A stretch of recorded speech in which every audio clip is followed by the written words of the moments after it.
ஹாய்ங்க. எல்லாருக்கும் வணக்கம். இன்றைக்கி ஒரு சின்ன விலாகு தான். இன்றைக்கி லூலு மார்க்கெட் போயிருந்தேன். நானும் என் பையனும் போயிருந்தோம். அவனுக்கு ஸ்கூல் லீவுன்றதுனால கூட்டிகிட்டு போயிருந்தேன். ரெயின் கோட் வாங்கலான்னு தான் போயிருந்தோம். நல்லா மழை பெய்யறனால டெய்லியும் நனைஞ்சிட்டே வரோமா, அதனால் ரெயின் கோட் வாங்கலான்ட்டு போயிருந்தேன். போயிட்டு நானும் என் பையனும் அப்படியே ஒவ்வொரு ரேக்காக போய் சுற்றி பார்த்துக்கிட்டு இருந்தோம். அதில் பார்த்திங்கன்னா இந்த பீங்கான் தட்டெல்லாம் ரொம்ப அழகாக இருந்துச்சு. எல்லாம் நம்ம வீட்டிலக்கெல்லாம் ஒரு நாள் கூட தாங்காது. அதனால் அப்படியே வச்சுட்டு அப்படியே போய் எல்லா ரேக்கும் பார்த்துட்டு இருந்தேன். டீ கப்பு, அப்புறம் பவுலு, குட்டி குட்டி பவுலு, அப்புறம் வுட்டில் செஞ்ச கப்பு, சின்ன சின்ன பவுல், அதுலேயும் இந்த உப்பு ஜாடி, அப்புறம் ஊறுகாய் ஜாடி, இது எல்லாமே அழகழகாக இருந்துச்சு. ஆல்ரெடி நான் எடுத்துட்டேன். அதனால் சும்மா போய் பார்த்துட்டு மட்டும் வரலான்ட்டு எல்லா பக்கமும் போய் பார்த்துக்கிட்டு இருந்தோம்.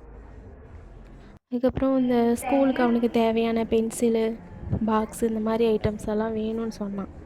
சரி அதாவது வாங்கலாமேன்னு சொல்லிட்டு அப்படியே தேடிட்டு போயிட்டுருந்தோம். அது பார்த்திங்கன்னா ஒரு இடத்துல ஆஃபர் போட்டிருந்தாங்க.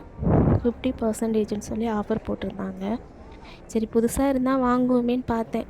ஆனால் ஆல்ரெடி நான் வாங்கினது தான் அங்கே இருந்துச்சு. போன டைமும் வந்து இதை தான் வாங்கிட்டு போயிருந்தோம். அந்த பென்சில் எல்லாமே இருக்குது.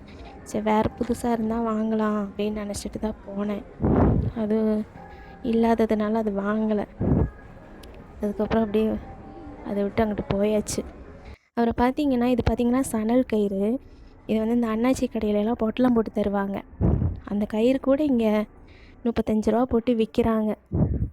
அதுக்கப்புறம் இவ்வளோதான் வாங்கினோம். சின்னதாக ஒரு ஹேண்ட்பேக்கு, ரெயின் கோட்டு, கொடை, இதோடு நிப்பாட்டியிருந்தால் அவ்வளோதான். அதனால் அவனுக்கு 2 டாய் அந்த மாதிரியெல்லாம் வாங்கிட்டு வீட்டுக்கு வந்துட்டோம். வீட்டுக்கு வந்துட்டு அப்புறம் ப்ரூக்ஃபீல்ட் போயிருந்தோம். ப்ரூக்ஃபீல்ட் பார்த்திங்கன்னா டேட்டூ போடலாம் அப்படின்னு தான் போயிருந்தேன். அப்படியே அதையோட எல்லா பக்கமும் அதே மாதிரி சுற்றி பார்த்துட்டு நானே என் பையனும் வீடியோஸு, ஃபோட்டோஸ் எல்லாம் எடுத்தோம். என் பையனுக்கு அந்த எக்ஸ்லைட்டரில் போகிறது அவ்வளோ பிடிக்குங்க. அவன் எப்படின்னா கை பிடிக்கவே மாட்டான். எனக்கு பயமாக இருக்கும். நானே போய்க்கிறேம்மான்னு அதுலேயே ஏறி ஏறி விளாண்டுட்ருப்பான். 2-3 தடவை செக்யூரிட்டி திட்டு கூட வாங்கிட்டான். நான் தான் திட்டு வாங்கினேன். அதுக்கப்புறம் போய் டேட்டூ போட்டாச்சு.